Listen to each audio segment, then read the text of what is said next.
In 1989, Kenner released one of the most ambitious military toy lines of the entire decade, and almost no one remembers it today.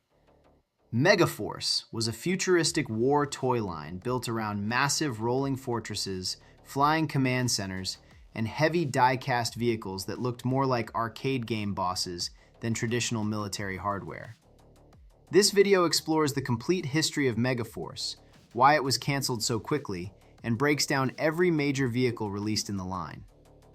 By the end, it becomes clear why Megaforce feels unfinished, and why it may be one of the most underrated toy lines of the late 1980s. Dynamite! Back to the 80s we go! By the end of the 1980s, Kenner was a company known for taking risks.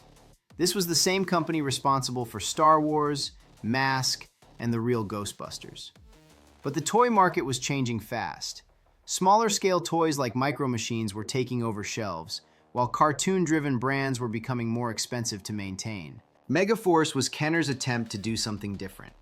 Instead of building a line around characters or a television show, Megaforce focused almost entirely on hardware. These were military toys, but pushed into the near future, where tanks unfolded into bases and aircraft doubled as command centers. Megaforce launched in 1989 with a full lineup of vehicles. Within a year, it was gone. Megaforce did not center around characters. There were no named heroes, no villains, no main figures to lead either side. Instead, the line was built around two equal military factions locked in an endless conflict. The triacs were painted primarily in green and represented one advanced military force. The V-Rocks, painted in blue and tan, represented the opposing army. Neither side was labeled as good or evil. The story was intentionally neutral, allowing kids to decide who won each battle. All of the lore existed on packaging and instruction sheets. There was no cartoon, no comic, and no outside media. That creative freedom made Megaforce feel more grounded, but it also limited how visible the line could become. Megaforce vehicles did not behave like traditional war toys. Many of the smaller vehicles were made from die-cast metal, giving them real weight and durability. Larger vehicles were plastic, but packed with play features like missile launchers, ramps, storage bays, and opening sections. The designs felt realistic but exaggerated. These machines looked feasible, yet oversized, almost as if they came from a video game or anime battlefield. Everything in the line was designed to connect.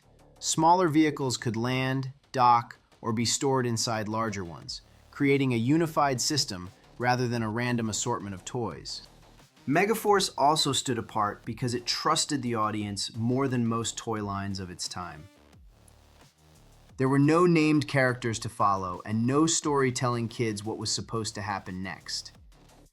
Instead, every vehicle felt like a tool, and every battle was open-ended. This design philosophy made Megaforce feel closer to a tabletop war game than a cartoon tie-in toy line. Kids were not replaying episodes. They were inventing conflicts, strategies, and outcomes from scratch. That freedom gave Megaforce a more serious tone, even though it was still designed for play. But it also meant the line depended heavily on imagination rather than media exposure, which would later work against it. Megaforce was built from the smallest scale upward.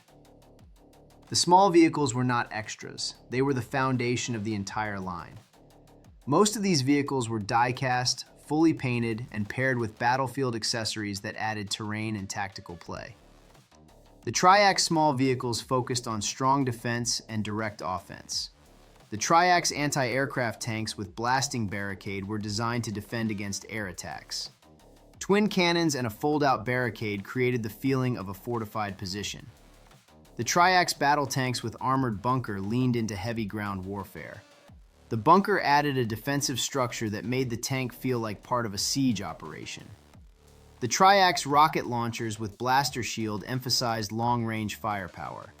The oversized launcher and protective shield made this set feel like battlefield artillery. The triac's attack helicopters with radar tower suggested coordination and intelligence gathering. The radar tower added a command element beyond simple attack action. The triac's fighter bombers with catapult deck introduced speed and vertical movement. The launch deck made the jets feel like part of a larger base. The triax VTOLs with flight jump added flexibility and mobility, using vertical takeoff to suggest advanced military technology. The VROCs lineup mirrored the triax but leaned towards sleeker, more futuristic designs. The VROCs anti-aircraft tanks with ramp barricade used ramps instead of shields, suggesting movement and repositioning rather than static defense. The VROCs battle tanks with armored bridge stood out visually. The bridge added terrain and implied battlefield engineering, not just destruction. The VROCs rocket launchers with armored wall focused on defense and long-range attacks, reinforcing the faction's heavier, fortified style. The VROCs attack helicopters with armored helipad emphasized landing and redeployment, working perfectly with larger Megaforce vehicles. The VROCs fighter bombers with jet hangar made storage and protection part of the play pattern. The VROCs VTOLs with elevated landing pad reinforced the VROCs advanced image, adding height and display presence. Together, these small vehicles were ideal army builders and remain some of the most affordable pieces in the line today. What makes the small vehicles especially interesting today is how well they hold up under close inspection. The paint applications are clean, the sculpted details are sharp, and the die-cast metal gives them a density that feels satisfying in hand. Even decades later, they still feel solid and intentional. Many collectors consider these small vehicles to be the true stars of Megaforce. They are easy to display, easy to army build, and far more durable than many toys from the same era.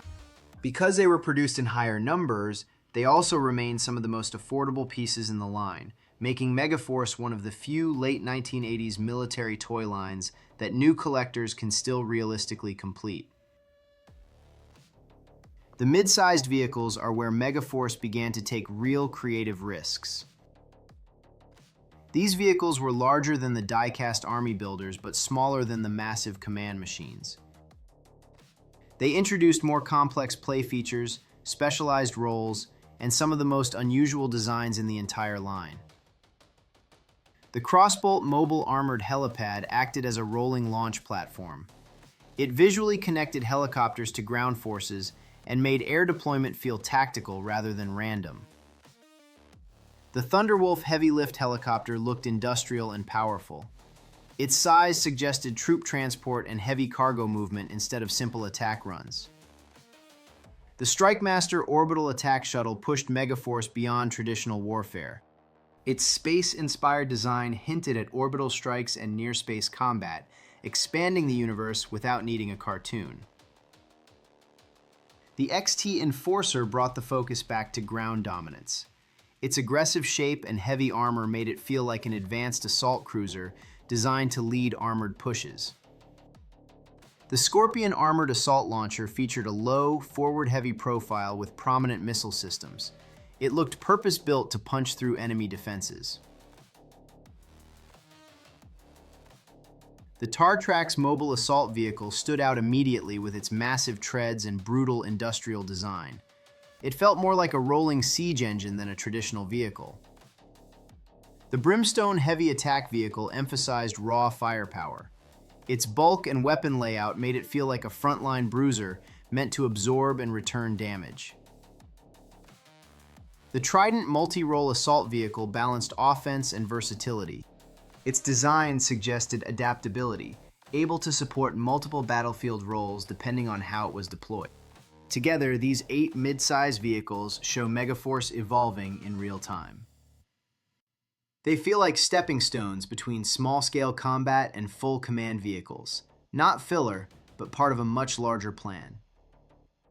Because they were produced in higher numbers, they also remain some of the most affordable pieces in the line, making Megaforce one of the few late 1980s military toy lines that new collectors can still realistically complete. The command vehicles are what defined Megaforce. These were not just large toys, they were mobile headquarters. The Backlash Air Assault Rapid Deployer focused on speed and aggressive deployment, designed to deliver forces directly into battle.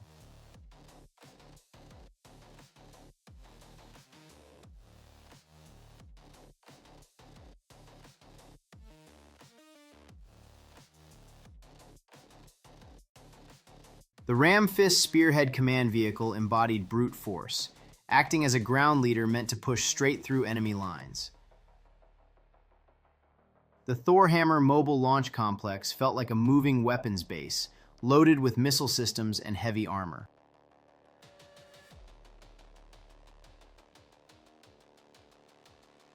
The Stratofortress air superiority bomber dominated the sky with its massive size and presence, reinforcing total air control.